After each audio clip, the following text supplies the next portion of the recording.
On another trip to the Gulf Coast, we explore the question of air quality along the Gulf. What is the air like for the people who live here? We interviewed John Taylor on Fort Morgan. Tell us your name and start with. John Taylor. Okay. You live down here? Yeah, we live in Fort Morgan full time. Got two small children. Been down here for about 5 years. Had a house down here for about 8 total. Okay. So obviously we're standing here on a beach that's covered in tar balls. It may have been cleaned once today. Right. So the puddles aren't here anymore like they were yesterday, like you were telling us. Yeah, it's usually, I mean, just, some of these areas right here, it'll look like, maybe 5 or 6 55-gallon trash bags full. And that's not really a tar ball or a patty, but it's kind of coagulated oil. But you can always find tar balls out here. As you can see, all the workers, oh, sorry, you can't see all the workers out here that should be picking this stuff up after we've, called in multiple times. It hit our beach on the 12th, and it's just, it's one thing after another down here.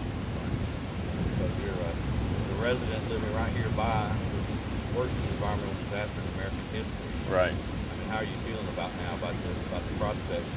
We're talking about the air quality and the water quality.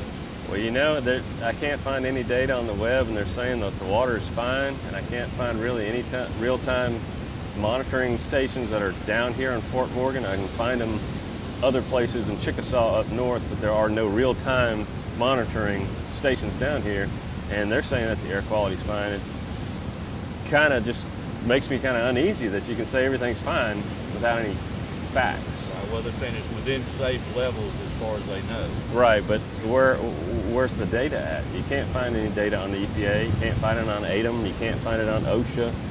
Where's the data at, and how is that treated? I mean, that's really just the facts of some authorities that could bring out to us. I mean, that's...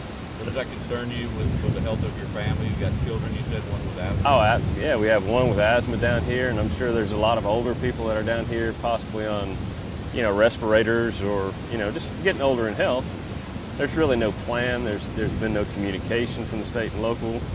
I guess you can watch the nightly news. The only thing that you're seeing is journalism. It's not really a leader that's out there going, here's the situation and here's what we're going to do about it. Here's how we need to prepare.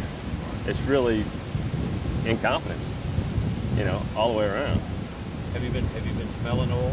Yeah, absolutely. It just depends on where the wind blows, and it can be from it'll knock you down to it's okay. It just depends on where the wind's going. What if you had a chance to talk to like Hayward with BP or some of these cats with the government that you've seen on TV about this entire disaster, about what it's done to your existence down here, your lifestyle, your family's lifestyle? What would you say to them? Well, I've made those calls. I've tried to call the EPA, the CDC, OSHA, ATM. I've talked to pretty much all those guys, and I've asked them point blank, where's the plan?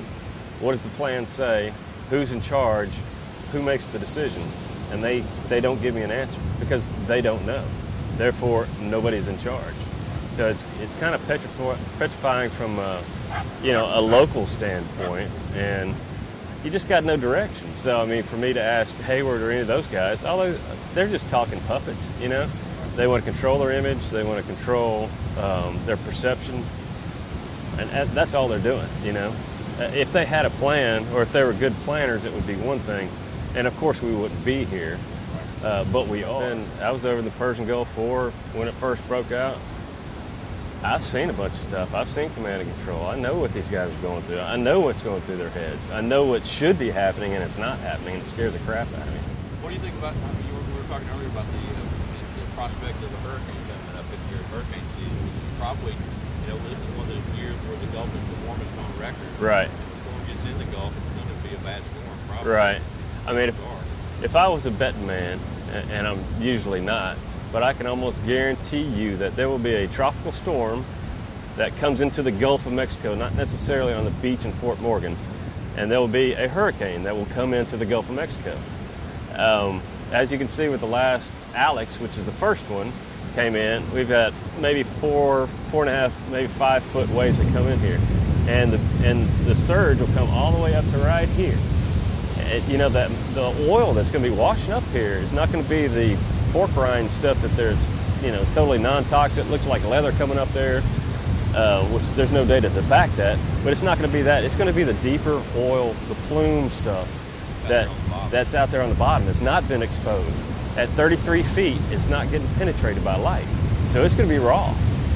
What's that going to do? Because just a tropical storm is going to take from mile marker 5 down to the end of Fort Morgan. It's going to put a wave at least halfway over the island. And you're going to look at that mass of oil and that stuff. It's hard to clean up just in a good day, but that is going to be a very bad day. See, look at that, man. That's high tide. Yeah, I got pictures of that a lot of it. But yeah, I mean, see, the bad thing is that's high tide, and that tropical storm has been way inshore and already, you know, gone over the other side. So that's remnants of it. I mean, a storm that's going to point towards Galveston or Houston or something like that, man, it's going to push that crap up there. It'll be, yeah, but it'll be impossible to get rid of. Absolutely impossible.